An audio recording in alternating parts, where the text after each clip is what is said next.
اعوذ باللہ من الشیطان الرجیم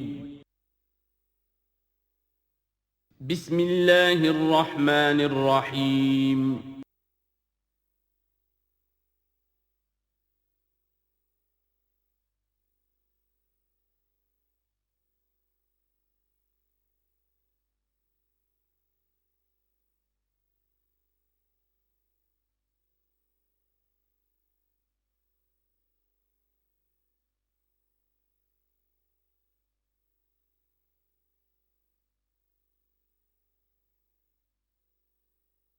بسم اللہ الرحمن الرحیم یا بنی اسرائیل اذکروا نعمتی التی انعمت علیکم وانی فضلتکم علی العالمین واتقوا یوما لا تجزی نفس عن نفس شیئا ولا يقبل منها شفاعة ولا یؤخذ منها عدل ولا هم ینصرون صدق اللہ العظیم رب اشرح لی صدری ویسر لی امری واحلل عقدۃ من لسانی یفقہوا قولی۔ جیسا کہ میں نے عرض کیا تھا، سورہ بقرہ کے 5ویں رکوع سے اور 14ویں رکوع تک تو مسلسل، بلکہ 15ویں رکوع کی بھی پہلی 2 آیات شامل کرنی ہوں گی۔ یہ 10 رکوعوں سے 2 آیات زائد ہیں کہ جن میں خطاب کل کا کل بنی اسرائیل سے ہے۔ البتہ اس میں یہ فرق ہے کہ پہلا رکوع جو ہے وہ ان کو دعوت پر مشتمل ہے، نبی اکرم صلی اللہ علیہ وسلم پر ایمان لانے کی پرزور دعوت۔ بقیہ یہ 9 رکوع جو ہیں یہ ان پر فرد قرارداد جرم ہے جو عائد کی جا رہی ہے۔ ہم نے تمہارے ساتھ یہ احسان و اکرام کیا، تم پر یہ فضل کیا، یہ کرم کیا، تمہیں یہ حیثیت دی، تمہیں یہ مقام دیا، تم نے اس طور سے اپنے اس مشن کی خلاف ورزی کی، اپنے مقام اور مرتبے کو چھوڑ کر اور دنیا پرستی اختیار کی۔ یہ جو 9 رکوع ہیں ان میں بنی اسرائیل کی تاریخ کا تو یوں سمجھیے کہ ایک بہت بڑا حصہ اور نمایاں اس کے فیچرز آئیں گے، لیکن یہ سمجھ لیجئے کہ اصل میں یہ امت مسلمہ کو بھی ایک پیشگی تنبیہ ہے کہ کوئی مسلمان امت جب بگڑتی ہے تو یہ چیزیں اس میں آ جاتی ہیں۔ چنانچہ احادیث موجود ہیں حضور کی، لَيَأْتِيَنَّ عَلَىٰ أُمَّتِي مَا أَتَىٰ عَلَىٰ بَنِي إِسْرَائِيلَ حَزْوَ النَّعْلِ بِالنَّعْلِ۔ میری امت پر بھی وہ سب حالات وارد ہوں گے جو بنی اسرائیل پر آئے، بالکل ایسے جیسے ایک جوتی دوسری جوتی سے مشابہ ہوتی ہے۔ ایک اور حدیث میں فرمایا لَتَتَّبِعُنَّ سُنَنَ مَنْ قَبْلِكُمْ، تم لازماً اپنے سے پہلوں کی پیروی کرو گے۔ اور اس میں اس حد تک بھی آپ نے وضاحت کر دی کہ اگر وہ سابق امت مسلمہ، سابق امت، اگر وہ گوہ کے بل میں گھسی تھی تم بھی گھسو گے، اور اگر ان میں کوئی بدبخت ایسا اٹھا جس نے اپنی ماں سے زنا کیا تو تم میں سے بھی کوئی شقی ایسا ضرور اٹھے گا جو یہ حرکت کرے گا۔ اس اعتبار سے ان رکوعوں کو پڑھتے ہوئے یہ نہ سمجھیے یہ اگلوں کی داستان ہے، پچھلوں کی کہانیاں ہیں، نہیں۔ خوش طرح باشد کے سر دل براں، گفتہ آیت در حدیث دیگراں، یہ ہمارے لیے ایک آئینہ ہے اور ہمیں ہر مرحلے پر سوچنا ہوگا، دروں بینی کرنی ہوگی، انٹروسپیکشن، کہ کہیں اسی گمراہی میں ہم مبتلا تو نہیں۔ دیکھتے جائیے گا۔ دوسرا نقطہ پہلے سے یہ سمجھ لیجئے، یہ جو 2 آیتیں میں نے 6 رکوع کی تلاوت کی ہیں، بعین ہی یہی 2 آیتیں 15ویں رکوع میں آئیں گی، اور اس کو یوں سمجھیے کہ یہ 2 بریکٹس ہیں۔ 9 رکوعوں کا مضمون ان 2 بریکٹس کے درمیان ہے۔ یہ 2 آیتیں یہاں سے بریکٹ شروع ہو رہی ہیں، وہ 2 آیتیں ان پر بریکٹ ختم ہو رہی ہیں، بعین ہی وہی آیات۔ ایک آیت میں تو شوشے کا بھی فرق نہیں، دوسری آیت میں صرف ترتیب بدلی ہے، مضمون وہی ہے۔ اس کے مابین جو کچھ ہے، اس سے باہر یہ جو 5واں رکوع تھا، اس کے مضامین گویا کہ ضرب کھا رہے ہیں بریکٹ کے اندر کے سارے مضامین سے۔ یہ حساب کا بہت ہی عام فہم سا قاعدہ ہے، بریکٹ کے باہر کوئی رقم لکھی ہوئی ہے جس کے بعد کوئی زبر، کوئی جمع یا تفریق اگر نہیں ہے تو وہ ضرب کھائے گی، بریکٹ کے اندر جتنی بھی ویلیوز ہیں ان کے ساتھ ضرب کھائے گی۔ تو گویا کہ ہر قدم پر حضور پر دعوت، ایمان لانے کی دعوت اس پورے معاملے میں موجود ہے، اس لیے کہ اس میں بعض آیتیں ایسی آ گئی ہیں، ایک زیادہ نمایاں ایک کم نمایاں، جن سے کچھ لوگوں کو بھگالتا ہوا یا کچھ لوگوں نے فتنہ پیدا کیا جان بوجھ کر۔ یہ فتنہ ایک بار پیدا ہوا تھا اکبر کے زمانے میں دین الہی کی شکل میں، کہ صرف خدا کو مان لینا، آخرت کو مان لینا اور نیک اعمال کرنا نجات کے لیے کافی ہے، کسی رسول پر ایمان لانا ضروری نہیں ہے۔ یہ صوفیہ میں بھی یہ فتنہ بہت بڑے پیمانے پر آیا۔ مسجد مندر ہکڑو نور، مسجد میں اور مندر میں ایک ہی نور ہے، سب مذاہب ایک ہی ہے، سارا فرق جو ہے شریعتوں کا ہے، عبادت کے ظاہری شکل کا ہے، وہ ہے رسولوں سے متعلق۔ رسولوں کو بیچ میں سے نکال دیجئے تو یہ دین الہی رہ جائے گا، اللہ کا دین۔ اتنا بڑا فتنہ تھا کہ جب ہندوستان میں سیاسی اعتبار سے، حکومت کے اعتبار سے مسلمانوں کا اقتدار چوٹی پر تھا، کلائمیکس پر، اکبر اعظم، اس وقت یہ دین الہی کا فتنہ اٹھا کہ دین محمدی کا اب دور ختم ہو گیا، وہ 1000 سال کے لیے تھا، 1000 سال پورے ہو گئے، اب الف ثانی ہے، دوسرا 1000 سال ہے، اس کے لیے نیا دین ہے، اسے دین اکبری بھی کہا گیا اور دین الہی بھی کہا گیا۔ اور اس میں ایک آیت آئے گی جس سے استدلال کیا ہے کچھ لوگوں نے۔ اس صدی میں پھر یہ فتنہ اٹھا تھا گاندھی کے فلسفے کے ذریعے سے، اور ایک بہت بڑا نابغہ انسان مسلمانوں میں سے، بہت بڑا نابغہ، جینیس، ابو الکلام آزاد، وہ بھی اس فتنے کا شکار ہو گیا۔ متحدہ قومیت، چنانچہ گاندھی اپنی پرارتھنا میں کچھ قرآن کی تلاوت بھی کراتا تھا، کچھ گیتا بھی پڑھواتا تھا، کچھ اپنشدوں سے، کچھ بائبل سے، کچھ گرو گرنتھ سے، معلوم ہو یہ سب ٹھیک ہے، سب ایک ہے، سب لوگوں کو ایک ہونا چاہیے، ایک قوم ہونا چاہیے، مذہب تو انفرادی معاملہ ہے، کوئی مسجد میں چلا جائے، کوئی مندر میں چلا جائے، گردوارے میں چلا جائے، کوئی چرچ میں چلا جائے، کوئی سینیگاگ میں چلا جائے، کیا فرق واقع ہوتا ہے؟ اس کا توڑ یہی ہے کہ سمجھ لیجئے یہ جو 7 آیتیں ہیں 5ویں رکوع کی، یہ ہے بریکٹ کے باہر، اور یہ ضرب کھا رہی ہیں مسلسل، اس بریکٹوں کے درمیان جتنی بھی مضمون آ رہا ہے وہ سب ان کے تابع ہوگا۔ گویا کہ جہاں تک حضور پر ایمان لانے کا معاملہ ہے وہ انڈرسٹوڈ سمجھا جائے گا، مقدر سمجھا جائے گا ہر مرحلے پر ان 2 بریکٹوں کے مابین۔ اب چلیے بسم اللہ۔ یا بنی اسرائیل اذکروا نعمتی التی انعمت علیکم وانی فضلتکم علی العالمین، اے اسرائیل کی اولاد، یاد کرو میرے اس انعام کو جو تم پر ہوا، اس کی وضاحت میں کر چکا ہوں، لیکن یہاں جو الفاظ آ رہے ہیں بہت زوردار، وَأَنِّي فَضَّلْتُكُمْ عَلَى الْعَالَمِينَ، میں نے تمہیں فضیلت عطا کی تمام جہانوں پر۔ یہاں ایک قاعدہ نوٹ کر لیجئے، عربی نحو کا قاعدہ یہ ہے کہ کہیں ظرف جس میں کوئی شے ہے، ظرف کی جمع لے لیتے ہیں، مراد ہوتا ہے مظروف، ظرف کے اندر جو شے ہے اس کی جمع۔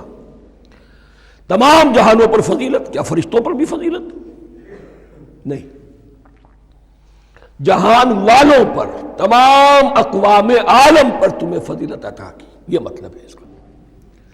تمام عالموں پر، تمام جہانوں پر، یعنی تمام جہان والوں پر، اس انسان عالم انسانیت کے اندر جتنے بھی مختلف گروہ ہیں، نسلیں ہیں، طبقات ہیں، ان میں فضیلت۔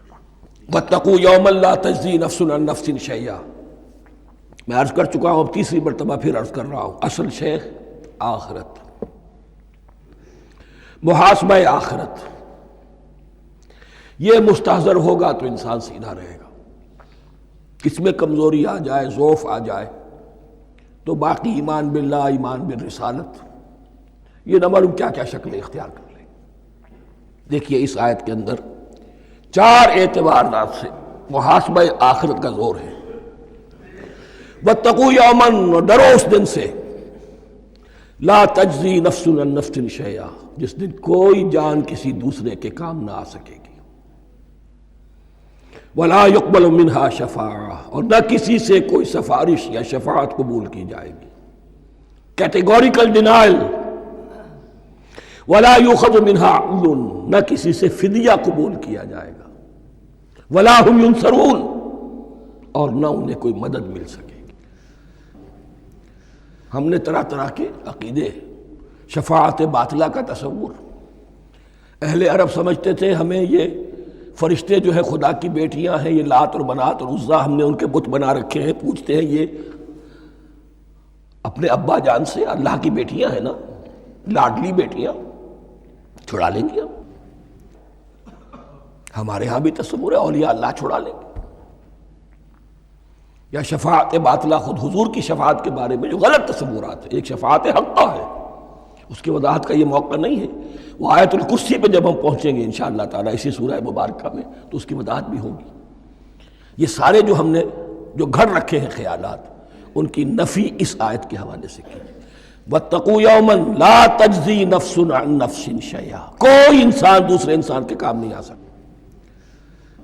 وَلَا يُقْبَلُ مِنْهَا شَفَاعَةٌ، کسی جان کی طرف سے کوئی سفارش قبول نہیں ہوگی۔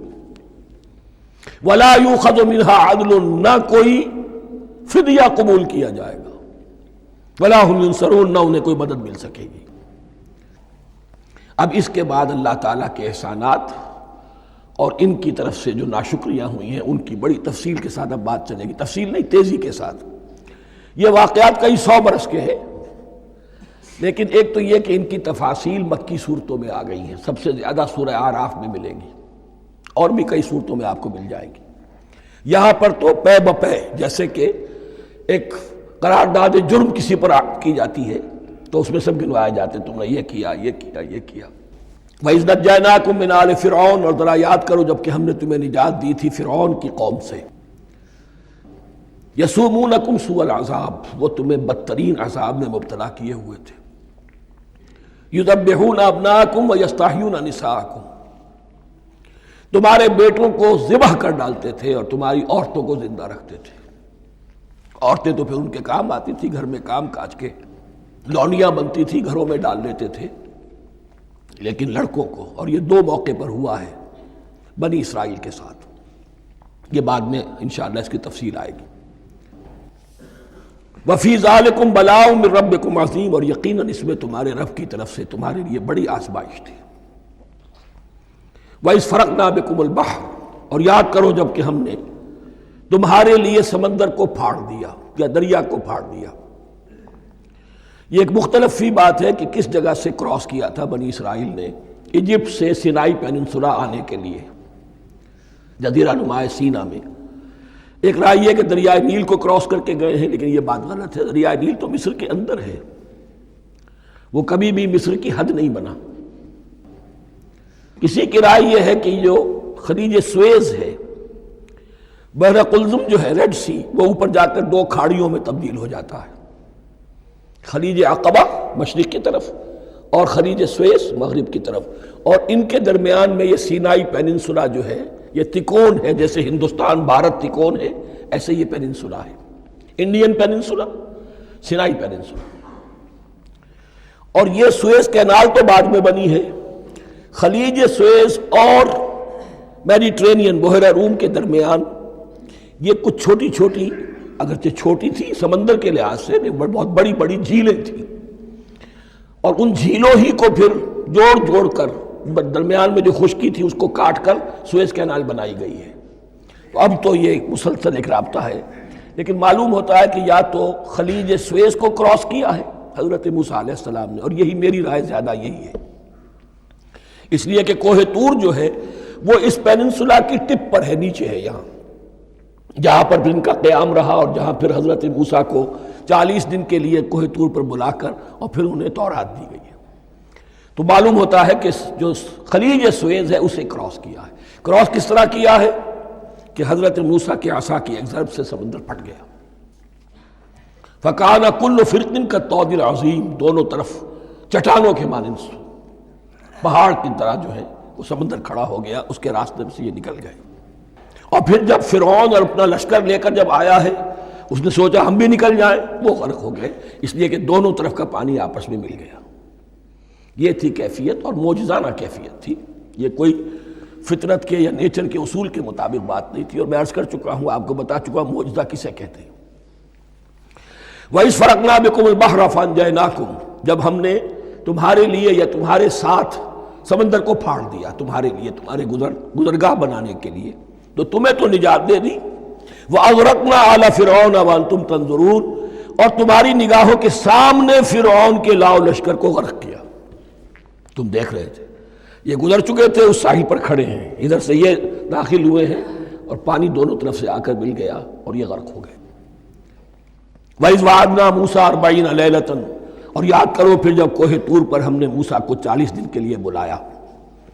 ثُمَّ اتَّخَذْتُمُ الْعِجْلَ، ان کی غیر حاضری میں تم نے بچھڑے کی پرستی شروع کر دی، اسے معبود بنا لیا، من بعدہ، اس کی غیر موجودگی میں، وَأَنْتُمْ ظَالِمُونَ، تم بہت بڑا ظلم تھا جس کا ارتکاب کیا۔ ان الشرک لظلم عظیم، عظیم ترین ظلم جو ہے وہ شرک ہے، اور شرک جلی کی یہ شکل کہ بچڑے کو پوج رہے۔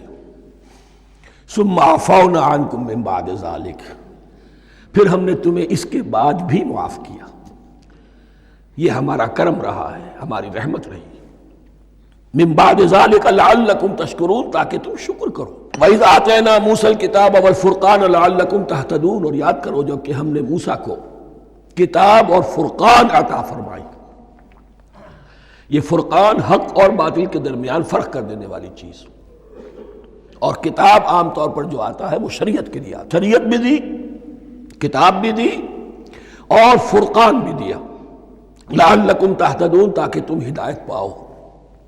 وَإِذْ قَالَ مُوسَىٰ لِقَوْمِهِ، اور یاد کرو جب کہ کہا تھا موسیٰ نے اپنی قوم سے، یا قوم انکم ظلمتم انفسکم باتخاذکم العجل، اے میری قوم کے لوگو، یقیناً تم نے اپنے اوپر بڑا ظلم کیا ہے بچڑے کو معبود بنا کر۔ فتوبوا الی بارئکم، پس توبہ کرو اپنے پروردگار، اپنے خالق کی جناب میں۔ باری، باری اللہ تعالیٰ ہے، باری۔ فاقتلوا انفسکم، تو قتل کرو اپنے آپ کو۔ یہ چیز جو ہے تورات میں تفصیل سے آئی ہے، قرآن میں نہیں ہے۔ اسی اعتبار سے میں نے آپ کو بتایا تھا کہ تورات کا مطالعہ اس اعتبار سے مفید ہے کہ بہت سے واقعات کا قرآن میں ذکر ہے، اجمالاً اشارہ ہے، اس کی تفصیل کے لیے ہمیں تورات سے رجوع کرنا پڑتا ہے، ورنہ یہ کہ اس آیت کا صحیح مفہوم واضح نہیں ہوگا۔ فاقتلوا انفسکم، اپنے آپ کو قتل کرو، کیا مانی؟ یہ قتل مرتد کی سزا ہے۔ وہاں معلوم ہوتا ہے کہ حضرت موسیٰ نے یہ حکم دیا، 12 قبیلے تھے، ہر قبیلے میں سے کچھ لوگوں نے یہ کفر اور شرک کیا، باقی لوگوں نے نہیں کیا۔ انہیں حکم دیا گیا کہ اپنے قبیلے کے لوگ ان کو قتل کریں جو ان کے قبیلے میں سے اس کفر کے مرتکب ہوئے۔ انفسکم سے مراد یہ اپنے قبیلے کے لوگوں کو تم قتل کرو، اس لیے کہ قبائلی زندگی جو ہوتی ہے آپ کو معلوم ہے، اس میں کوئی اور قبیلہ ہاتھ لگا دے تو قبائلی عصبیت بھڑک اٹھے گی۔ 70,000 یہودی قتل ہوئے، اس سے بڑی توبہ اور ممکن نہیں، اس سے بڑا پرج، کسی بھی آئیڈیولوجیکل پارٹی کے اندر پرج بہت ضروری ہوتا۔ کچھ لوگ آ گئے ایک نظریے کو قبول کر کے، رفتہ رفتہ نظریہ اوجل ہو گیا، کچھ مفادات، کچھ چودراہٹیں یہ مقدم ہو گئی، اسی سے جماعتیں خراب ہوتی ہیں، غلط راستے پہ پڑ جاتی ہیں، تحریکیں بھٹک جاتی ہیں۔ تو آئیڈیولوجیکل پارٹیز، نظریاتی جماعتیں پرج کرتی رہتی ہیں کہ جو بھی ہمارے نظریے سے ہٹ گئے اب ان کو ہم کاٹ کر علیحدہ کر۔ یہی سے قتل مرتد، تو یہ چیز حدیث میں ہے یا پھر قرآن میں یہاں ہے۔ اس حوالے سے جو لوگ ہمارے ہاں بعض علماء بھی ہیں، جدید دانشور ہیں، جو قتل مرتد کی جو حد ہے اسلام میں اس کو تسلیم نہیں کرتے، لیکن میرے نزدیک یہ شریعت موسوی کا تسلسل ہے کہ شریعت موسوی کی جس شے کو بدلا نہ گیا ہو، جس کے بارے میں صراحتاً یہ معلوم نہ ہو کہ یہ شے تبدیل کر دی گئی، تو وہ شریعت محمدی کا جز بن گئی۔ زنا پر رجم کا معاملہ بھی یہی ہے۔ قرآن مجید میں رجم کی صریح آیت کوئی موجود نہیں ہے، حدیث میں ہے۔ قرآن مجید میں مرتد کے قتل کے لیے کوئی آیت موجود نہیں ہے، حدیث میں ہے، سنت میں ہے، اور دونوں کی کا جو منبع ہے وہ اصل میں تورات ہے۔ تو اس بات کو اچھی طرح نقل کر دیجئے۔ یہ جگہ اکثر لوگ جو ہے یہاں بہت سرسری طور سے گزر جاتے ہیں، یہ بہت اہم ہے۔ اور اس کے لیے تورات کی طرف رجوع کیجئے. 70,000 6 لاکھ کل تھے جب یہ مصر سے نکلے ہیں. 6 لاکھ تھے. کتنے عرصے کے بعد پیننسولا پہنچے ہیں، سینائی پیننسولا میں اور طور میں کچھ اور ان کی تعداد بڑھ گئی ہوگی، لیکن یہ کہ ان میں سے 70,000 کو قتل کیا اپنے ہاتھوں سے. ہر قبیلے نے اپنے جو مرتد تھے ان کو اپنے ہاتھ سے قتل کیا. فَتُوبُوا إِلَىٰ بَارِئِكُمْ فَاقْتُلُوا أَنفُسَكُمْ ذَلِكُمْ خَيْرٌ لَكُمْ عِندَ بَارِئِكُمْ، یہی تمہارے لیے تمہارے رب کے نزدیک بہتر بات ہے. فَتَابَ عَلَيْكُمْ، تو اللہ نے تمہاری توبہ قبول کر لی. توبہ قبول کس طرح ہوئی؟ یہ تزکیہ ہوا ہے امت کا کہ ان میں سے جن لوگوں نے اتنی بڑی غلط حرکت کی ہے ان کو کاٹ کر، ذبح کر کے، ان کو قتل کر کے پھینک دیا. انہ هو التواب الرحیم، یقیناً وہ تو ہے ہی بہت توبہ کا قبول فرمانے والا اور بہت رحم فرمانے والا. وَإِذْ قُلْتُمْ يَا مُوسَىٰ لَن نُّؤْمِنَ لَكَ حَتَّىٰ نَرَى اللَّهَ جَهْرَةً، ایک اور واقعہ ان کی تاریخ کا. اور یاد کرو جب کہ تم نے کہا تھا اے موسیٰ ہم تو تمہاری بات نہیں مانیں گے. ایمان کے بعد جب لام کا حرف آئے تو اس کے معنی صرف تصدیق کے ہوتے ہیں. لن نؤمن لک، ہم آپ کی بات کی تصدیق نہیں کریں گے حتی نری اللہ جہرتاً، جب تک کہ ہم دیکھ نہ لیں اللہ کو عیاناً. ہمیں کیا پتا اللہ نے یہ کتاب دی آپ کو، آپ تو لے کر آ گئے. ہمارے سامنے تو پتھر کی کچھ تختیاں ہیں، اس پہ کچھ لکھا ہوا، کس نے لکھا ہمیں کیا پتا. اب دیکھیے ایک حضرت موسیٰ کی خواہش تھی رب ارنی انظر الیک، وہ کچھ اور شے تھی. یہ تخریبی ذہن ہے جو یہ کہہ رہا ہے کہ ہم بھی چاہتے ہیں کہ اللہ کو اپنی آنکھوں سے دیکھیں اور معلوم ہو کہ واقعی اس نے یہ کتاب آپ کو دی ہے. فَأَخَذَتْكُمُ الصَّاعِقَةُ، تو تمہیں آپ پکڑا ایک بہت بڑی کڑک نے، ایک بہت بڑی کڑک ہوئی اور سب کے سب مردہ ہو گئے. وَأَنْتُمْ تَنظُرُونَ، تمہارے دیکھتے دیکھتے ایک کڑک نے تمہیں آ لیا. ثُمَّ بَعَثْنَاكُمْ مِنْ بَعْدِ مَوْتِكُمْ، پھر ہم نے تمہیں دوبارہ اٹھایا تمہاری موت کے بعد. بعض لوگ اس کی یہ تعویل کر رہے ہیں کہ یہ موت نہیں تھی بلکہ بے ہوش ہو گئے تھے، یعنی جو بھی کڑک تھی اس کی وجہ سے سب کے سب بے ہوش ہو کے گر گئے. لیکن میرے نزدیک یہاں تعویل کی ضرورت نہیں. بعث بعد الموت اللہ کے لیے کوئی مشکل نہیں. ہم الفاظ کو خواب کا کو ان کے اصل جو مفہوم ہے جو کہ صاف ہے، صریح ہے، اس سے خواب کا کے لیے موڑ کر لے کر جائیں. ثم بعثناکم من بعد موتکم لعلکم تشکرون، تاکہ تم شکر کرو. وظللنا علیکم الغمام وانزلنا علیکم المن والسلوى، اور ہم نے تم پر ابر کا سایہ کیا. اب 6 لاکھ کا قافلہ چل رہا ہے، سینائی پیننسولا، صحرا، کوئی اوٹ نہیں، کوئی سایہ نہیں، دق و دق، دھوپ کی تبش. تو اللہ کا فضل ہوا کہ ایک سائے کی طرح ابر جو ہے ان کے ساتھ ساتھ جہاں جہاں وہ جا رہے ہیں وہ ابر ان پر سایہ کیے ہوئے. وَأَنزَلْنَا عَلَيْكُمُ الْمَنَّ وَالسَّلْوَىٰ، کھانے کو کچھ نہیں تو من اور سلوہ نازل کیے گئے. من ایسے اترتا تھا رات کے وقت کہ جیسے شبنم کے قطرے ہوتے ہیں، لیکن وہ ہوتا تھا کسی ایسی چیز کا جس میں شیرینی تھی، اور پھر وہ زمین پر آ کر جم کر وہ ایک گویا کے دانہ بن جاتے تھے. یہ ان کا اناج ہو گیا. کاربوہائیڈریٹ سپلائی اس سے ہو گئی، من سے. اور سلوہ ایک خاص قسم کا پرندہ بٹیر کی شکل کا جو بے پناہ بڑی تعداد میں ان کے بڑے بڑے جھنڈ آتے تھے شام کے وقت، اور وہ ان کے ڈیرا جہاں ہوتا تھا اس کے گرد وہ اتر آتے تھے، اور رات کی تاریکی میں یہ آسانی سے ان کو پکڑتے تھے، ان کو کھاتے تھے بھون کر، اور یہ ان کی پروٹین ہو گئی. پوری غذا جو ہے اللہ تعالیٰ نے ان کو فراہم کر دی. وَأَنزَلْنَا عَلَيْكُمُ الْمَنَّ وَالسَّلْوَىٰ كُلُوا مِن طَيِّبَاتِ مَا رَزَقْنَاكُمْ، کھاؤ ان پاکیزہ چیزوں کو جو ہم نے تمہیں عطا کی ہیں. وَمَا ظَلَمُونَا، ہم نے تو ان پر کوئی ظلم نہیں کیا. وَلَٰكِن كَانُوا أَنفُسَهُمْ يَظْلِمُونَ، لیکن وہ خود ہی اپنے اوپر ظلم ڈھاتے رہے، ہر قدم پر نافرمانی اور ناشکری. اس کی بھی ناشکری آگے آ جائے گی چل کر، من و سلوہ سے بھی ناشکری کی انہوں نے. وَإِذْ قُلْنَا ادْخُلُوا هَٰذِهِ الْقَرْيَةَ فَكُلُوا مِنْهَا حَيْثُ شِئْتُمْ رَغَدًا وَادْخُلُوا الْبَابَ سُجَّدًا وَقُولُوا حِطَّةٌ نَغْفِرْ لَكُمْ خَطَايَاكُمْ. اور یاد کرو جب کہ ہم نے تم سے کہا تھا اس شہر میں داخل ہو جاؤ اور پھر کھاؤ اس میں سے با فراغت جہاں سے چاہو جو چاہو، لیکن دیکھنا دروازے میں داخل ہونا جھک کر اور کہتے رہنا مغفرت مغفرت مغفرت، ہم تمہاری خطاؤں سے درگزر فرمائیں گے۔ اس آیت کو سمجھنے کے لیے ذرا تاریخی بات سمجھ لیجئے۔ صحرائے سینا میں آنے کے بعد اور یہ جو کتاب تورات انہیں مل گئی تھی، اس کے بعد حضرت موسیٰ علیہ السلام کے ہی زمانے میں انہیں جہاد اور قتال کا حکم ہوا۔ اس سے پوری قوم نے انکار کر دیا، یہ سورہ مائدہ میں آئے گا۔ اس پر اللہ تعالیٰ نے ایک سزا مسلط کر دی ان پر کہ 40 برس تک اسی صحرا میں بھٹکتے پھریں گے۔ اگر یہ ابھی قتال کرتے، جہاد کرتے، تو پورا فلسطین ان کے ہاتھ پر ابھی فتح کرا دیتے، لیکن چونکہ انہوں نے بزدلی دکھائی ہے، اب سزا یہ ہے فَإِنَّهَا مُحَرَّمَةٌ عَلَيْهِمْ 40 سَنَةً يَتِيهُونَ فِي الْأَرْضِ، اب 40 برس تک یہ اسی صحرا میں بھٹکتے پھریں گے، اور ارض فلسطین جو ان کے لیے ارض موعود تھی وہ ان پر حرام کر دی گئی 40 سال کے لیے۔ اس 40 سال کے عرصے میں حضرت موسیٰ کا بھی انتقال ہو گیا، حضرت ہارون کا بھی ہو گیا، اور اس عرصے میں ایک نئی نسل پیدا ہوئی۔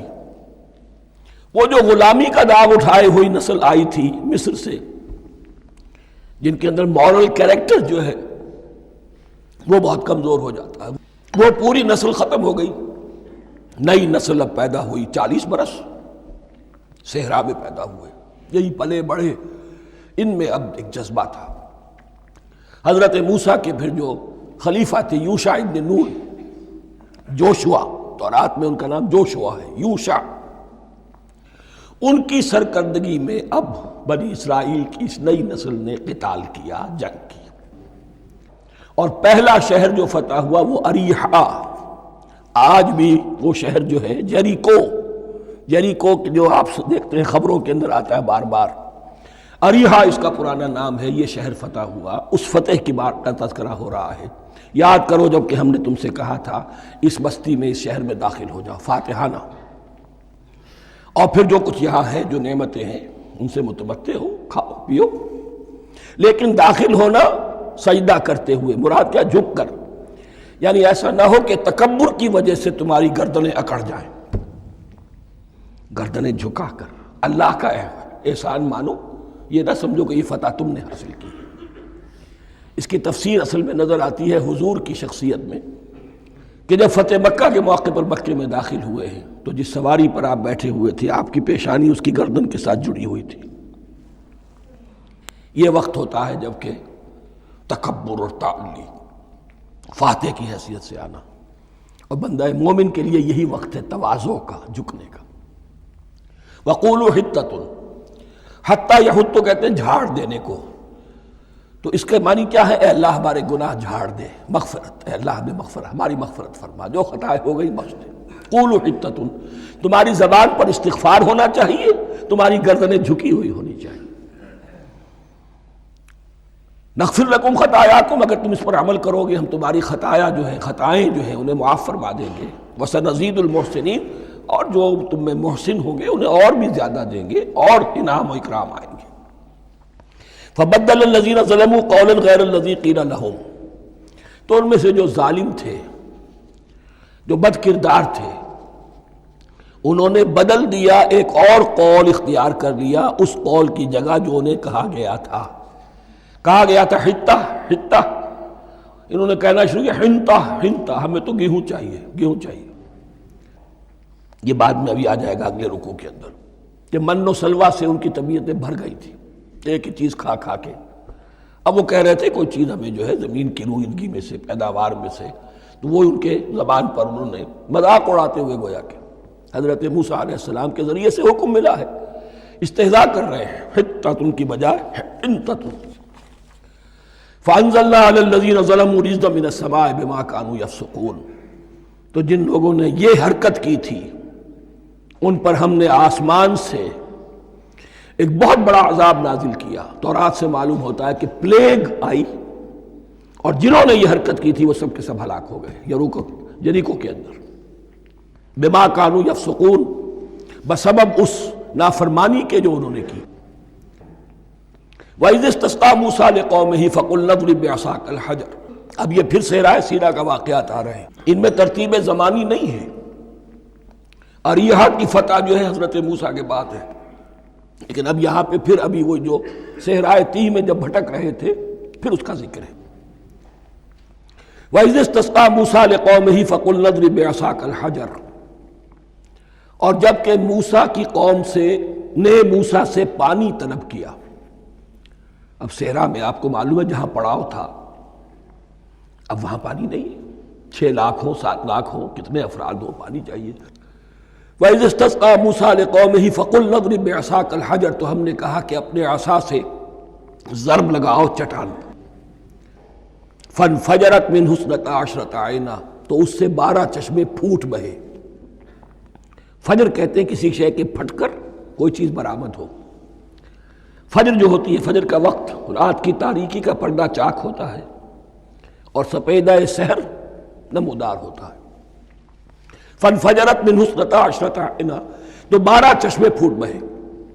قَدْ عَلِمَ كُلُّ أُنَاسٍ مَشْرَبَهُمْ، یہاں اناس سے کیا مراد ہے؟ ہر قبیلہ، ہر قبیلے نے اپنا گھاٹ معین کر لیا۔ 12 قبیلے تھے، اگر علیحدہ علیحدہ نہ ہوتا معاملہ، 12 چشمے اسی لیے دیے گئے کہ لڑے نہ جھگڑے نہ۔ پانی تو بہت بڑی چیز ہے، کہیں پانی پینے پلانے پہ جھگڑا اور کہیں گھوڑا آگے بڑھانے پہ جھگڑا، یہ تو قبائلی زندگی کے اندر ہوتی ہی چیزیں۔ تو اس اعتبار سے اللہ تعالیٰ نے ان کے لیے یہ سہولت کی کہ 12 چشمے پھوٹ بہے۔ قد علم کل اناس مشربہم، ہر ایک نے اپنا گھاٹ جان لیا، معین کر لیا۔ کلوا واشربوا من رزق اللہ، گویا کہ کہہ دیا گیا کہ کھاؤ اور پیو اللہ کے رزق میں سے۔ ولا تعثوا فی الارض مفسدین، اور زمین میں فساد مچاتے نہ پھرو۔ کھانے پینے کے لیے پانی بھی ادھر آ گیا، کھانے کے لیے من و سلوہ آ گیا۔ اب دیکھیے ان کی ناشکری۔ وَإِذْ قُلْتُمْ يَا مُوسَىٰ لَن نَّصْبِرَ عَلَىٰ طَعَامٍ وَاحِدٍ، یاد کرو جب کہ تم نے کہا تھا اے موسیٰ ہم ایک کھانے پر تو صبر نہیں کر سکتے، کھا کھا کے بکتا گئے ہیں من و سلوہ۔ فَادْعُ لَنَا رَبَّكَ، تو ذرا اپنے رب سے دعا کرو، پکارو ہمارے لیے اپنے رب کو۔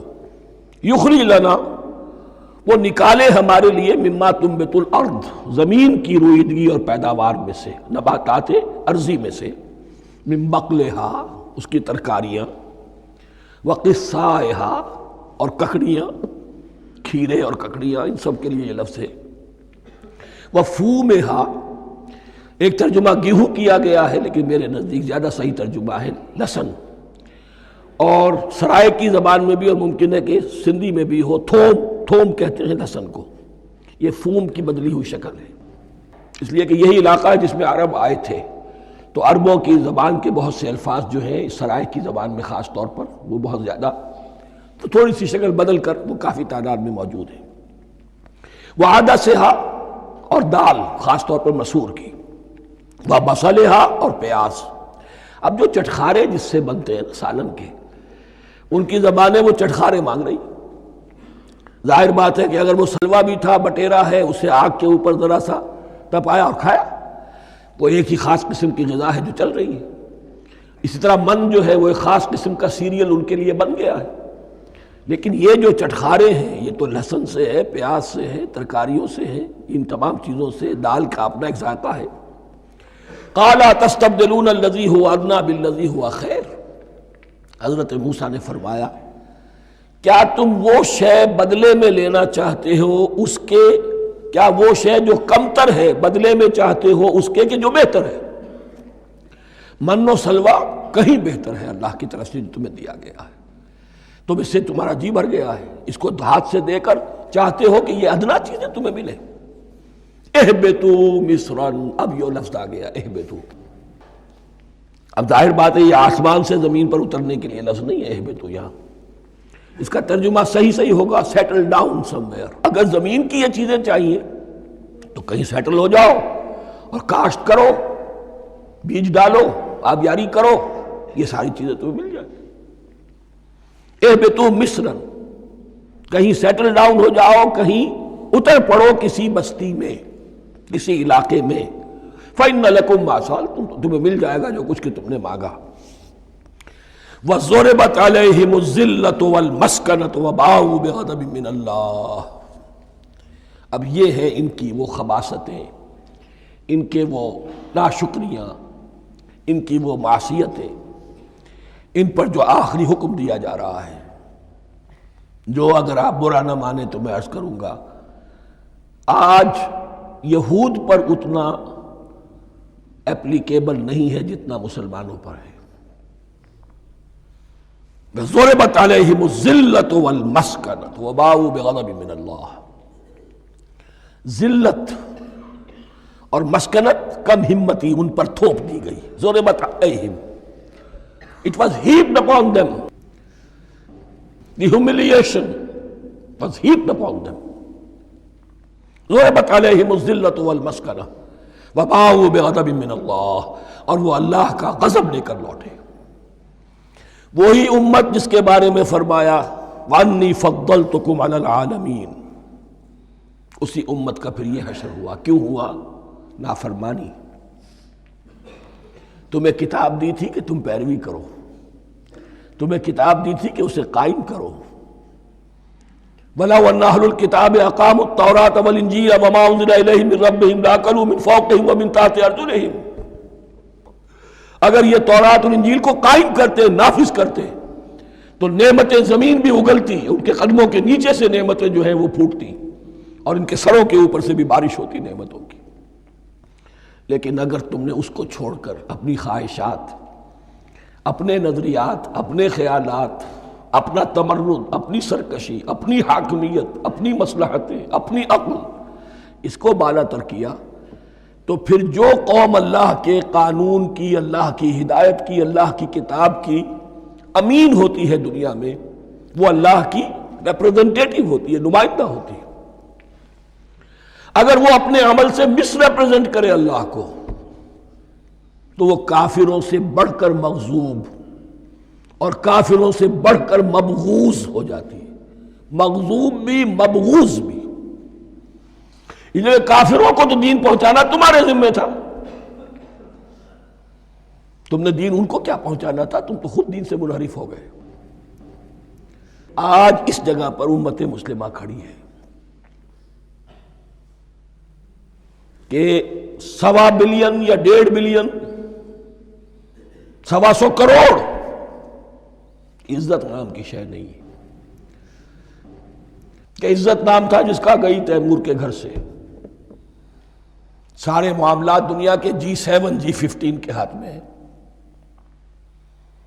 سیکیورٹی کونسل اس کے پرماننٹ ممبر کا ویٹو ہے، اور نہ سیکیورٹی کونسل میں اور نہ کہیں کسی G7 میں، نہ G9 میں، نہ G15 میں کوئی مسلمان ملک نہیں۔ کس نمی پرست کی بھیا کیستی، ہماری اپنی پالیسیز کہیں اور طے ہوتی ہیں، ہمارے اپنے بجٹ کہیں اور بنتے ہیں، ہماری صلح اور جنگ کسی اور کے اشارے سے ہوتی ہے۔ ریموٹ کنٹرول، یہ ذلت اور مسکنت۔ آپ کے ریڈیو پر، ٹیلی ویژن پر خبریں آتی رہیں کہ اتنے مسلمانوں کے ساتھ یہ کر دیا، اتنی مسلمان عورتوں کی بے حرمتی کر دی، لیکن یہاں ہم بیٹھے ہوئے اپنے اپنے دھندوں میں، اپنے اپنے کاروبار میں، اپنی اپنی ملازمتوں میں، اپنے اپنے کیریئرز میں، دنیا میں کیا کچھ ہو رہا ہے۔ بہرحال اس وقت یہ جو ہے، میں نے جیسا کہ عرض کیا تھا کہ یہ ہے تاریخ بنی اسرائیل کی، لیکن خوشترا باشد کے سر دل براں، گفت آیت در حدیث دیگراں، یہ ہمارا نقشہ ہے آج اس آیت میں۔ ضربت علیہم الذلۃ والمسکنۃ وباؤوا بغضب من اللہ۔ اور یہ کیوں؟ ذالک بانہم کانوا یکفرون بآیات اللہ، یہ اس لیے کہ وہ اللہ کی آیات کا انکار کرتے رہے۔ وَيَقْتُلُونَ النَّبِيِّينَ بِغَيْرِ الْحَقِّ، اللہ کے نبیوں کو ناحق قتل کرتے رہے۔ ہمارے ہاں بھی مجددین امت میں سے کتنے ہیں جو جیلوں میں ڈالے گئے، جن کو ایسی ایسی مار پڑی ہے کہ کہا جاتا ہے کہ ہاتھی کو بھی وہ مار پڑتی تو برداشت نہ کرتا۔ احمد ابن حنبل کے ساتھ کیا ہوا؟ ابو حنیفہ جیل میں انتقال کیا، امام مالک کے کندھے کھینچ دیے گئے، اتار دیے گئے، منہ کالا کر کے اور اونٹ پر بٹھا کر پھرایا گیا۔ امام دار الہجرہ شیخ احمد سرہندی جیل میں رہے، سید احمد بریلوی اور ان کے ساتھیوں کو خود مسلمانوں نے تہہ تیغ کیا ہے۔ بہرحال یہ داستانیں ہیں، اب نبی تو کوئی نہیں آئے گا، ان کے ہاں نبی تھے، ہمارے ہاں مجددین ہیں، علماء حق ہیں، جیسے کہ حدیث بھی ہے علماء امتی کا انبیاء بنی اسرائیل، تو جو انہوں نے انبیاء کے ساتھ کیا ہم نے مجددین اور علماء کے ساتھ کیا۔ ذالک بما عصوا وکانوا یعتدون، اور یہ ہوا ان کی نافرمانیوں کی وجہ سے اور حد سے تجاوز کرنے کی وجہ سے۔ اللہ تعالیٰ تو ظالم نہیں ہے، اللہ نے تو اونچا مقام دیا تھا، ہمیں بھی خیر امت قرار دیا، کنتم خیر امت اخرجت للناس تأمرون بالمعروف وتنہون عن المنکر وتؤمنون باللہ۔ اب اگر ہم نے وہ اپنا مشن چھوڑ دیا تو ذلت اور مسکنت وہ ہمارا مقدر بن گئی۔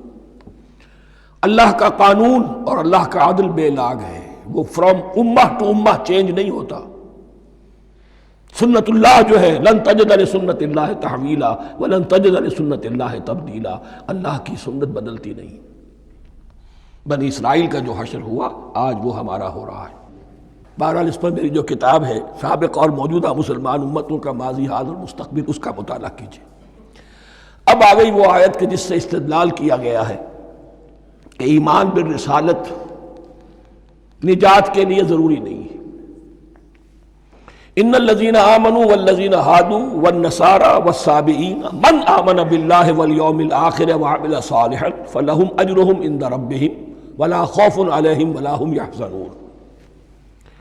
یقیناً جو لوگ ایمان لائے، اور اس سے مراد ہے جو ایمان لائے حضور پر، محمد پر صلی اللہ علیہ وسلم، والذین ہادوا، اور جو یہودی ہو گئے، والنصارى، اور نصرانی، والصابئین، اور صابی وہ لوگ تھے عراق کے علاقے میں رہتے تھے جو کہتے تھے کہ ہم دین ابراہیمی پر ہیں، لیکن ان کے ہاں بھی بہت کچھ بگڑ گیا تھا، جیسے حضرت ابراہیم کی نسل، حضرت اسماعیل کی نسل بگڑ گئی تھی، تو اس طرح وہ بھی بگڑ گئے تھے۔ ستارہ پرستی زیادہ تر ان کے ہاں تھی۔ من آمن باللہ والیوم الآخر، جو کوئی بھی ایمان لایا اللہ پر اور یوم آخر پر، وعمل صالحا، اور اس نے عمل کیے اچھے، فلہم اجرہم عند ربہم، تو ان کے لیے محفوظ ہے ان کا اجر ان کے رب کے پاس، ولا خوف علیہم ولا ہم یحزنون، اور نہ ان پر کوئی خوف ہوگا اور نہ وہ کسی حزن سے دوچار ہوں گے۔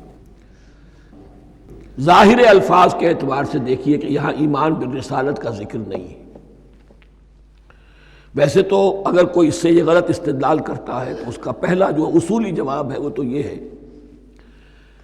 کہ ایسی حدیثیں بھی موجود ہے من قال لا الہ الا اللہ دخل الجنہ، تو اس کے کیا معنی ہے؟ صرف کہنے سے جنت میں داخل ہو جائیں گے، کسی عمل کی ضرورت نہیں؟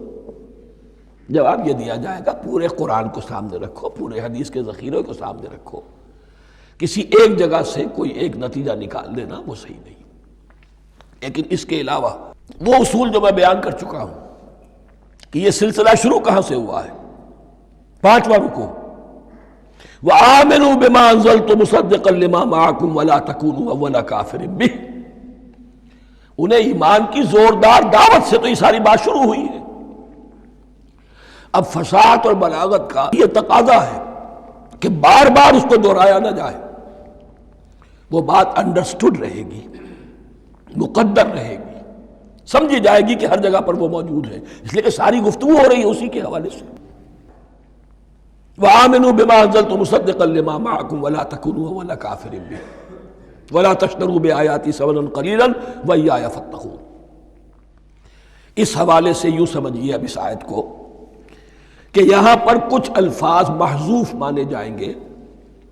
ان الذین آمنوا والذین ہادوا والنصارى والصابئین من آمن باللہ والیوم الآخر وعمل صالحا فی ایامہم فلہم اجرہم عند ربہم ولا خوف علیہم ولا ہم یحزنون۔ ہر دور میں جبکہ ابھی حضرت عیسیٰ نہیں آئے تھے تو جو بھی یہودی تھے اس وقت تک، حضرت موسیٰ کے ماننے والے، وہ جو بھی اللہ پر ایمان رکھتے تھے اور نیک عمل کرتے تھے، آخرت کو مانتے تھے، ان کی نجات ہو جائے گی۔ لیکن حضرت عیسیٰ کے آنے کے بعد ان کو نہیں مانا، اب وہ کافر قرار۔ لیکن اب حضرت عیسیٰ کے آنے کے بعد جب تک حضور نہیں آئے جو بھی مانتا ہے، لیکن یہ کہ شرط یہی ہوگی کہ اپنے اپنے زمانے میں، اصل میں نفی جس بات کی جا رہی ہے وہ یہ ہے کہ یہ نہ سمجھو کہ کسی گروہ میں ہونے سے نجات ہوتی ہے، نجات کسی گروہ میں ہونے کی وجہ سے نہیں ہے، نجات کی بنیاد ایمان اور عمل صالح ہے۔ کسی رسول پر ایمان لانا اپنے دور کے رسول پر وہ تو لازم ہے، لیکن یہ ہے کہ اس پر ایمان تو لے آئے اور وہ عمل صالح نہیں ہے تو نجات نہیں ہوگی۔ تو یہ اپنے اپنے دور میں، اپنے اپنے زمانے میں ہر امت کے لیے وَلِكُلِّ أُمَّةٍ أَجَلٌ قرآن مجید کے ایک مقام پر آیا ہے، ہر امت کے لیے ایک خاص معین مدت ہے۔ اس معینہ مدت میں اب ظاہر بات ہے جو لوگ حضور کی بعثت سے پہلے فوت ہو گئے ان پر تو کوئی ذمہ داری نہیں تھی حضور پر ایمان لانے کی، اور ایسے لوگ تھے، ایسے موحدین مکے میں موجود تھے جو یہ کہتے تھے کعبے کے پردے پکڑ پکڑ کر، اے اللہ ہم صرف تجھے پوجنا چاہتے ہیں، صرف تیری بندگی کرنا چاہتے، لیکن جانتے نہیں کیسے کریں۔ یہ بات موجود تھی اور ان کا انتقال بھی ہو گیا۔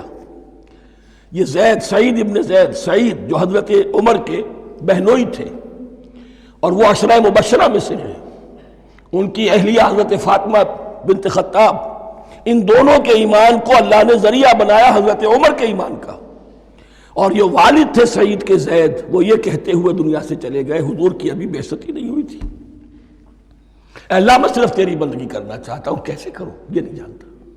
اسی کو ذہن میں رکھیے، اہدنا الصراط المستقیم جو میں نے کہا تھا، ایک سلیم الفطرت انسان، سلیم العقل انسان توحید تک پہنچ جاتا ہے، آخرت کو پہچان لیتا ہے، لیکن اب کیا کروں؟ اس شریعت کے لیے، ان احکام کے لیے وہ دستے سوال دراز کرنے پر مجبور ہے۔ الحمدللہ رب العالمین الرحمن الرحیم مالک یوم الدین ایاک نعبد و ایاک نستعین اہدنا الصراط المستقیم۔ اسی صراط المستقیم کی دعا کا یہ جواب اب آئے گا، شروع ہوگا سورہ بقرہ سے، یہ کرو یہ نہ کرو، یہ فرض ہے، یہ تم پر لازم کیا گیا، یہ چیز حرام کی گئی، وغیرہ وغیرہ۔ ان الذين آمنوا والذين هادوا والنصارى والصابئين من آمن بالله واليوم الآخر وعمل صالحا، اور محذوف الفاظ فی ازمنتہم، اپنے اپنے زمانے میں، یا فی ایامہم، فلہم اجرہم عند ربہم ولا خوف علیہم ولا هم یحزنون۔ وَإِذْ أَخَذْنَا مِیثَاقَکُمْ وَرَفَعْنَا فَوْقَکُمُ الطُّورَ، اور ذرا یاد کرو جب کہ ہم نے تم سے عہد لیا، قول و قرار لیا، اور تمہارے اوپر اٹھا دیا طور کو، پہاڑ کو۔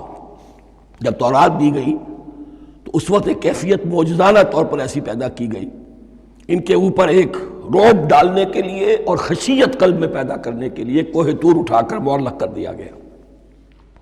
اس وقت کہا گیا خذوا ما آتیناکم بقوۃ، تو اس قول و قرار کے وقت ایک معجزے کی شکل یہ ہوئی تھی۔ وَإِذْ أَخَذْنَا مِیثَاقَکُمْ وَرَفَعْنَا فَوْقَکُمُ الطُّورَ خُذُوا مَا آتَیْنَاکُمْ بِقُوَّةٍ وَاذْکُرُوا مَا فِیہِ لَعَلَّکُمْ تَتَّقُونَ، پکڑو اس کو مضبوطی کے ساتھ جو ہم نے تمہیں دیا ہے، اس حدیث، اس کتاب کو، تورات کو، اس شریعت کو، ان احکام کو۔ وَاذْکُرُوا مَا فِیہِ، اور یاد رکھو اسے جو کچھ کہ اس میں ہے، لَعَلَّکُمْ تَتَّقُونَ، تاکہ تم بچ سکو۔ ثُمَّ تَوَلَّیْتُم مِّن بَعْدِ ذَلِکَ، پھر تم نے روگردانی کی اس کے بعد، اس میثاق کو توڑا، میثاق الست کو توڑا تھا، اور دوسرے یہ میثاق شریعت جو تم سے لیا گیا اس کو بھی توڑا۔ ثم تولیتم من بعد ذلک فلولا فضل اللہ علیکم ورحمتہ لکنتم من الخاسرین، پھر اگر اللہ کا فضل تمہارے شامل حال نہ ہوتا اور اس کی رحمت تمہاری دستگیری نہ کرتی رہتی، بار بار تمہیں معاف کیا، تمہیں مہلت دی، تو اگر یہ چیز نہ ہوتی تو اسی وقت سے تم خسارہ پانے والے اور تباہ ہونے والے ہو جاتے۔ وَلَقَدْ عَلِمْتُمُ الَّذِينَ اعْتَدَوْا مِنْكُمْ فِي السَّبْتِ، اور تمہیں خوب معلوم ہے تم میں سے وہ لوگ جنہوں نے سبت کے قانون کو توڑا، حد سے تجاوز کیا۔ یہ واقعہ تفصیل کے ساتھ سورہ اعراف میں آئے گا کہ ان کی شریعت میں ہفتے کا روز معین کر دیا گیا تھا، کوئی دنیاوی کام نہیں ہوگا۔ آج بھی وہ لوگ جو ہے سبت کو، جو بھی پریکٹسنگ جیوز ہیں، وہ اس کی پابندی کرتے ہیں، وہ بڑی شدت سے کرتے ہیں۔ لیکن ایک زمانے میں ایک خاص ان کا قبیلہ تھا کہ جس نے ایک بڑے ہی شرعی ہیلہ ایجاد کر کے اس قانون کی دھجیاں بکھیری، تفصیل ہم پڑھیں گے سورہ اعراف میں۔ وَلَقَدْ عَلِمْتُمُ الَّذِينَ اعْتَدَوْا مِنْكُمْ فِي السَّبْتِ، اور تمہارے علم میں ہے تمہارے وہ لوگ کہ جنہوں نے سبت کے قانون کے ضمن میں خلاف ورزی کی، فَقُلْنَا لَهُمْ كُونُوا قِرَدَةً خَاسِئِينَ، تو ہم نے کہہ دیا ان کو کہ ہو جاؤ ذلیل بندر، ان کی شکلیں مس کر دی گئی، انہیں بندروں کی شکل میں تبدیل کر دیا گیا۔ فَجَعَلْنَاهَا نَكَالًا لِمَا بَيْنَ يَدَيْهَا، پھر ہم نے اس واقعے کو یا اس بستی کو ایک بنا دیا مثال، لوگوں کے لیے ان کی عبرت کے سامان بنا دیا، ان کے لیے بھی جو سامنے موجود تھے اس زمانے کے لوگ، اور ان کے لیے بھی جو بعد میں آنے والے تھے۔ وَمَوْعِظَةً لِّلْمُتَّقِينَ، اور اسے ایک نصیحت، ایک سبق آموزی کی بات بنا دیا اہل تقویٰ کے لیے۔ وَإِذْ قَالَ مُوسَىٰ لِقَوْمِهِ إِنَّ اللَّهَ يَأْمُرُكُمْ أَن تَذْبَحُوا بَقَرَةً، اور یاد کرو جب کہ موسیٰ نے اپنی قوم سے کہا یقیناً اللہ تمہیں حکم دیتا ہے کہ گائے کو ذبح کرو۔ یہ واقعہ میں پہلے آپ کو بتا دوں، پھر ہم یہ آیات تیزی سے پڑھ لیں گے۔ بنی اسرائیل میں ایک شخص قتل ہو گیا، عامیل نامی، اور قاتل کا پتہ نہیں چل رہا تھا۔ اللہ تعالیٰ نے حضرت موسیٰ کے ذریعے سے انہیں حکم دیا کہ ایک گائے کو ذبح کرو اور اس کے جسم کے ایک ٹکڑے سے اس مردے کو چھوؤ، وہ جی اٹھے گا اور وہ بتا دے گا میرا قاتل کون ہے۔ اب یہ معجزات کی شکل ہے جو بار بار آ رہے ہیں، اور سابق اس امت کے اندر معجزات کا آپ کو بہت عمل دخل ملے گا۔ اس میں ایک تو یہ کہ گائے کو ذبح کرنا، وہ گائے کے تقدس کا جو ان کے دل میں ذہن میں تھا، تو ذبح کرنے سے اس کے اوپر بھی گویا کہ ایک تلوار چلائی گئی، اور پھر انہیں دکھا بھی دیا گیا کہ ایک آدمی زندہ بھی ہو سکتا ہے، بعد سے بعد الموت کا بھی ایک نقشہ دکھا دیا گیا انہیں۔ لیکن انہیں جب یہ حکم ملا اور ان کے دلوں کے اندر وہ بچڑے کی اور گائے کی تقدیس جو ہے وہ پلی ہوئی تھی، اب انہوں نے سوال کر کے کسی طریقے سے بچنے کے لیے مین میخ نکالی، کیسی گائے ہو، کیا رنگ ہو، کس طرح کی ہو، کس عمر کی ہو۔ بالآخر یہ کہ جب ہر طرف سے گھیراؤ ان کا ہو گیا اور سب چیزیں جو ہیں ان کے سامنے واضح کر دی گئیں، تب انہوں نے یوں سمجھیے چاروں ناچار بادل ناخواستہ اس حکم پر عمل کیا۔ بس اب ترجمہ کر لیجئے۔ وَإِذْ قَالَ مُوسَىٰ لِقَوْمِهِ إِنَّ اللَّهَ يَأْمُرُكُمْ أَن تَذْبَحُوا بَقَرَةً، اور یاد کرو جب کہ موسیٰ نے کہا اپنی قوم سے کہ اللہ حکم دیتا ہے تمہیں کہ گائے کو ذبح کرو۔ قَالُوا أَتَتَّخِذُنَا هُزُوًا، انہوں نے کہا کیا آپ ہمارے ساتھ کوئی ٹھٹھا کر رہے ہیں، مذاق اڑا رہے ہیں، یہ کیا بات آپ کہہ رہے ہیں؟ قَالَ أَعُوذُ بِاللَّهِ أَنْ أَكُونَ مِنَ الْجَاهِلِينَ، فرمایا میں اللہ کی پناہ طلب کرتا ہوں اس سے کہ میں جاہلوں میں سے ہو جاؤں، کہ میں ان دین کے معاملات کے اندر استہزاء اور تمسخر کو شامل کر دوں۔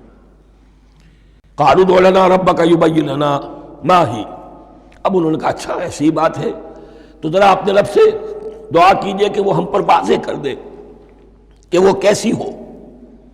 قال انه يقول، حضرت موسیٰ نے فرمایا اللہ تعالیٰ فرماتا ہے انها بقرة لا فارض ولا بکر، وہ ایک ایسی گائے ہونی چاہیے کہ جو نہ بوڑھی ہو نہ بالکل بچھیا ہو، عوان بین ذالک، ان کے بین بین ہو۔ فَفَعَلُوا مَا تُؤْمَرُونَ، تو اب کر گزرو جو تمہیں حکم دیا گیا۔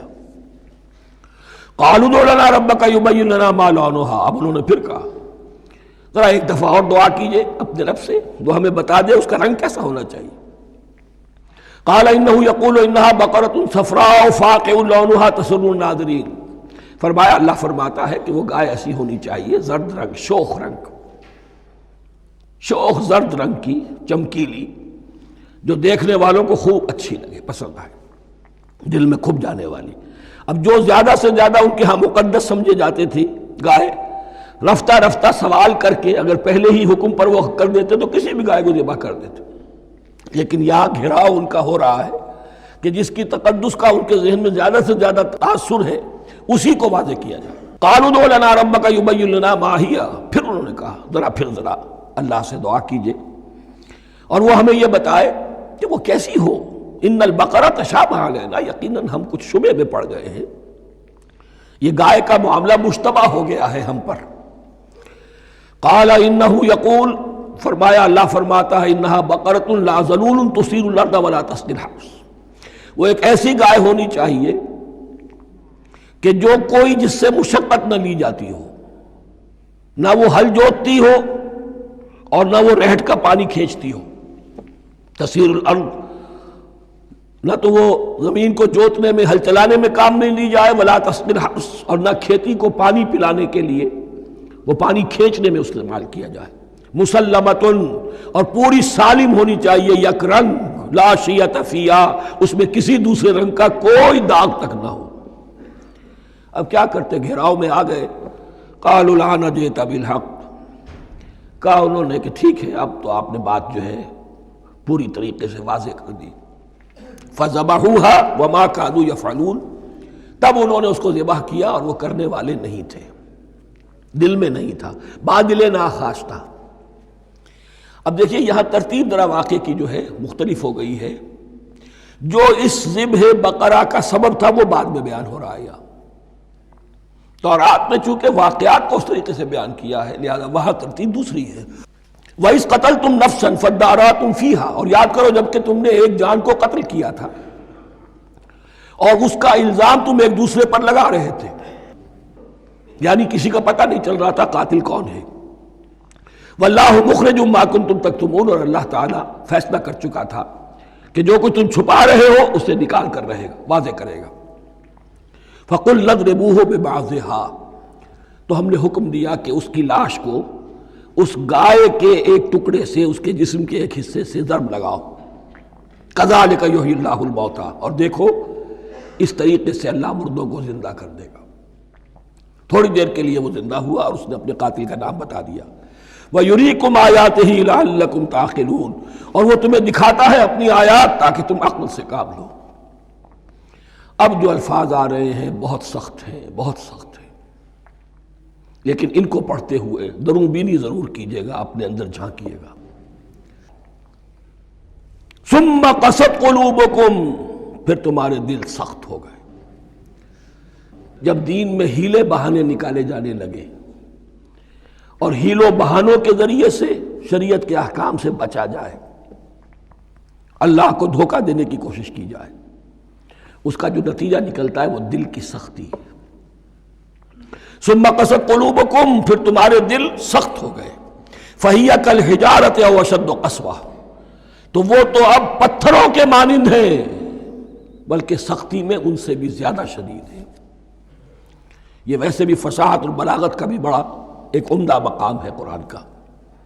وَإِنَّ مِنَ الْحِجَارَةِ لَمَا يَتَفَجَّرُ مِنْهُ الْأَنْهَارُ، پتھروں میں سے تو ایسے بھی ہوتے ہیں جن میں سے چشمے پھوٹ بہتے ہیں۔ وَإِنَّ مِنْهَا لَمَا يَشَّقَّقُ فَيَخْرُجُ مِنْهُ الْمَاءُ، اور ایسے بھی ہیں جو شق ہو جاتے ہیں، پتھر چٹانیں، ان میں سے پانی برآمد ہو جاتا ہے۔ وَإِنَّ مِنْهَا لَمَا يَهْبِطُ مِنْ خَشْيَةِ اللَّهِ، اور ان میں وہ بھی ہوتے ہیں جو اللہ کے خوف سے گر پڑتے ہیں۔ وَمَا اللَّهُ بِغَافِلٍ عَمَّا تَعْمَلُونَ، اور اللہ تعالیٰ غافل نہیں ہے اس سے کہ جو تم کر رہے ہو۔ یہ کیفیت جو ہے ثُمَّ قَسَتْ قُلُوبُكُمْ فَهِيَ كَالْحِجَارَةِ أَوْ أَشَدُّ قَسْوَةً، ہے کون؟ یا بنی اسرائیل اذکروا نعمتی التی انعمت علیکم وانی فضلتکم علی العالمین، جن پر 1400 برس ایسے گزرے کہ کوئی لمحہ ایسا نہ تھا کہ نبی موجود نہ ہو، جنہیں 3 کتابیں دی گئیں۔ لیکن یہ کہ اپنی بدعملی، عقائد میں بھی مین بیخ کر کے اپنے آپ کو بچانے کے راستے نکال لینا، اعمال میں بھی ہیلوں کے ذریعے سے، کتاب الحیل کے ذریعے سے اپنے آپ کو ذمہ داریوں سے مبرہ کر لینا، اس کا نتیجہ پھر یہ نکلتا ہے۔ اللہ تعالیٰ مجھے اور آپ کو اس انجام بد سے بچائے۔ بارک اللہ لی ولکم فی القرآن العظیم ونفعنی وإیاکم بالآیات والذکر الحکیم۔